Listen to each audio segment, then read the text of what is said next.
আসসালামু আলাইকুম। আমরা এই যে টিকিট কাটলাম ঝুলন্ত ব্রিজে যাওয়ার জন্য। আসাদ ভাই টিকিট কাটলো। আর একটু সামনেই ঝুলন্ত ব্রিজ। আপনার সঙ্গেই থাকুন দেখার জন্য। আমরা দেখবো এবং আপনাদেরকে দেখাবো। দেখার জন্য অবশ্যই সঙ্গেই থাকবেন। ধন্যবাদ। আমি এখন ঝুলন্ত ব্রিজে যাইতেছি, যা আগে কখনো দেখি নাই। এই যে দেখতে পাচ্ছেন ঝুলন্ত ব্রিজ, এখানে সতর্কতাকরণ বিজ্ঞপ্তি লেখা আছে, দেখেন, দেখতে পাচ্ছেন। এই দেখেন আমি উঠলাম।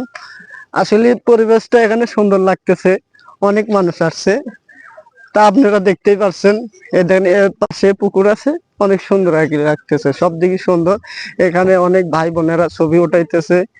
আসলে পরিবেশটা অনেক সুন্দর লাগতেছে, দেখেই বুঝতে পারতেছেন, যা কখনো আপনারা হয়তো দেখেন নাই। বুঝতে পারেন আসলে বিষয়টা কি রকম। চারদিকে মানুষ অনেক দেখতেছেন, বসে আছে, অনেক ছবি তুলতেছে বিভিন্ন দিকে। পাশে দেখেন পুষ্করণী আছে, সুন্দর পরিবেশ, চারদিকে মনোরম পরিবেশ, সবুজ শ্যামল ঘাট দেখতে পাচ্ছেন, অনেক সুন্দর লাগতেছে আর কি।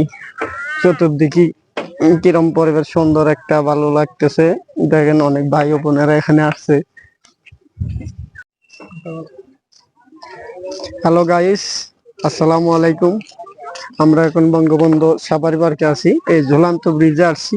এই ব্রিজে আসছি, শুরুতে টাকা দিয়ে টিকিট কাটছি, এখানেও আবার টাকা দিয়ে টিকিট কাটা লাগছে। কিছু বলার নাই এখানে। আসলে ভালোই লাগতেছে, সবশেষে আর কি এখানে ভালোই লাগতেছে। দেখেন, কিন্তু ব্রিজটার অবস্থা ভালো না। মরিচিকা ধরে গেছে। এই দেখেন কি অবস্থা, একদম আল্লাহ জানে কি হয়, কিছু করার নাই এখানে।